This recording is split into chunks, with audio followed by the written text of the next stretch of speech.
previous video, I discussed few reasons behind the conflict. But in this video, I'm going to begin from the beginning.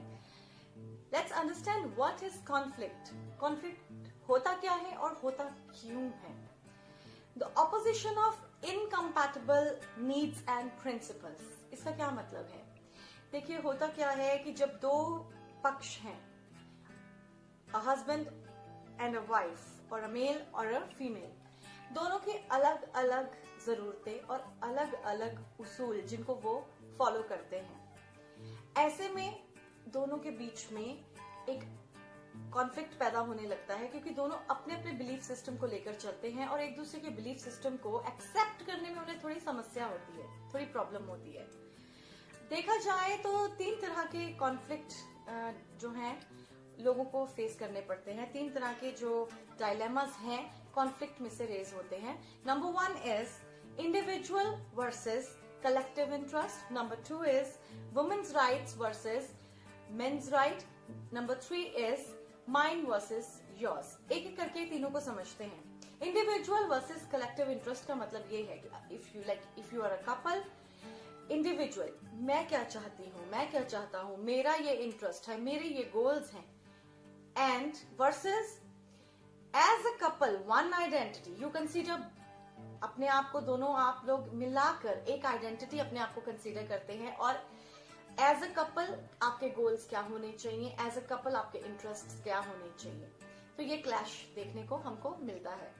Second is women's rights versus men's right. इसका मतलब क्या है? These days women are getting educated, they want their rights to prevail, they want liberty. लेकिन हमारा जो Orthodox conservative जो हमारा माहौल रहा है, जो मेल डोमिनेंट सोसाइटी है, एक पार्ट है हमारी सोसाइटी का, वो लेडीज की इतनी लिबर्टी को शायद हेल्दी तरीके से एक्सेप्ट नहीं कर पा रहे हैं। ऐसे में वो क्लैश भी हमें देखने को मिलता है। Then third is mine versus yours. मेरा क्या है, तुम्हारा क्या है। ये माइन वर्सेस योर्स, ये क्लैश भी हमें देखने को मिलता है।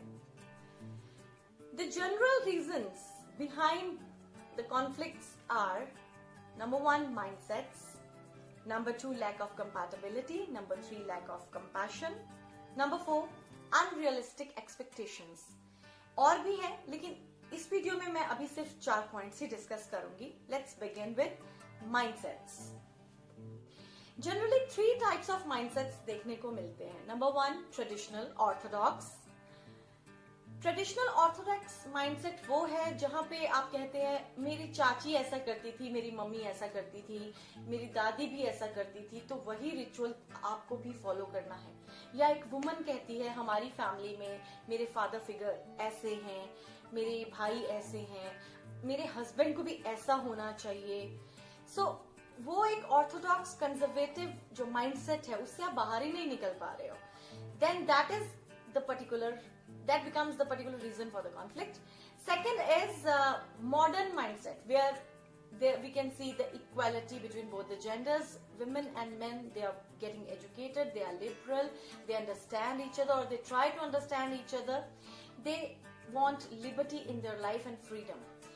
Then there is third, जिसको मैंने particularly name दिया है pendulum. मैं pendulum situation मैंने बहुत सारे लोगों में, बहुत सारे couples की जिंदगी में देखी है। What is pendulum situation? When either one spouse has actually lived the modern outlook, has actually enjoyed the modern outlook, but when he or she has to decide upon their partner, they get very judgmental and they want that their partner should be according to the conservative outlook. Like husband है, मैं एक husband का example लेके चल रही हूँ कि एक हस्बैंड है, वो आउट ऑफ कंट्री पढ़कर आए हैं, उन्होंने हर तरह का माहौल देखा, लेकिन जब उन्हें वाइफ चाहिए तो उन्हें वाइफ एकदम कंजर्वेटिव चाहिए, शायद अपनी आंटी के जैसी या मम्मी के जैसी, लाइक दैट। या फिर एक वाइफ की बात करें जिन्होंने खुद कोएड में एजुकेशन लिया है, लेकिन उसके बावजूद उनको बहुत अजीब सा महसूस होता है जब उनके हस्बैंड अगर किसी से खुल के बात कर रहे हैं, किसी वुमन से या किसी से हल्का सा फ्लर्ट एंड फ्लिंग कर रहे हैं, she is not able to digest that और शी इज गेटिंग पैरानॉइड। तो ये पेंडुलम सिचुएशन है। Lack of compatibility. What is lack of compatibility? हम कब लैक ऑफ कंपैटिबिलिटी महसूस करते हैं? जब आपके डिफरेंट गोल्स हैं, आपके डिफरेंट जॉब प्रोफाइल्स हैं, देन आपके डिफरेंट बैकग्राउंड्स हैं, डिफरेंट रिलीजियस बिलीव्स हैं, एंड आपके जो जिंदगी जीने के तरीके हैं वो भी डिफरेंट हैं।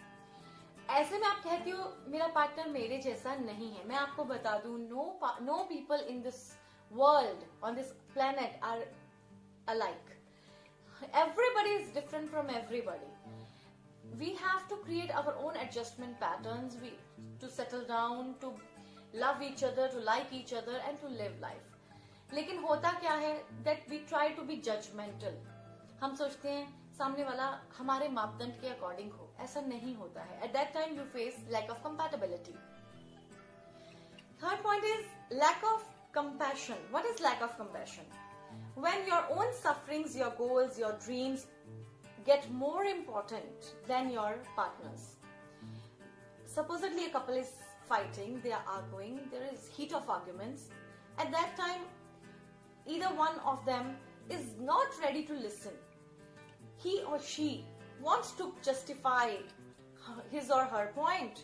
At that time, you see that one partner is almost on the verge of outbreak and another partner is already feeling the rush of adrenaline.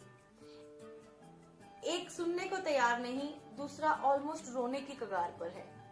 ऐसे में you see lack of compassion from either side or from both sides. Fourth point is unrealistic expectations. आपने अपने mindset में एक ढांचा बना के रखा है कि मेरा पार्टनर ऐसा होना चाहिए। और अजीब बात ये है, the strangest thing is that आपका पार्टनर उस ढांचे में कभी फिट ही नहीं होता। एक अजीब से मैजिकल ड्रीमलैंड में आप जी रहे हैं कि मेरा पार्टनर इस तरीके का होना चाहिए, या वो इस तरह से खाना खाए या ऐसे ड्रेसअप हो, लेकिन वो डिफरेंट है। एक्चुअली द थिंग इज आपका पार्टनर वैसा है जैसा उसने शुरू से जीना सीखा है, या वो जिस तरह से भी इवॉल्व कर रहा है। आपके क्या इच्छाएं हैं या आप उनको कैसा देखना चाहते हैं, उनको एट दैट पर्टिकुलर मोमेंट नहीं मालूम, लेकिन आप एक्सेप्ट नहीं कर पा रहे उनकी अपनी नेचुरल सेल्फ को। So those are the unrealistic expectations that make you very sad, depressed, and that's why there is so much stress due to marital discord. And I think ये जो unrealistic expectations हैं, इनको avoid करना चाहिए, otherwise आप कभी खुश नहीं रह पाएंगे। Accept the natural self. Or if you want them to evolve into a better form, discuss. I have already discussed 4 points in this video. The 3 points that I discussed earlier were pessimistic thought process, family type, age difference, and over time how we used to see the power balance over time in the prehistoric time, industrial society.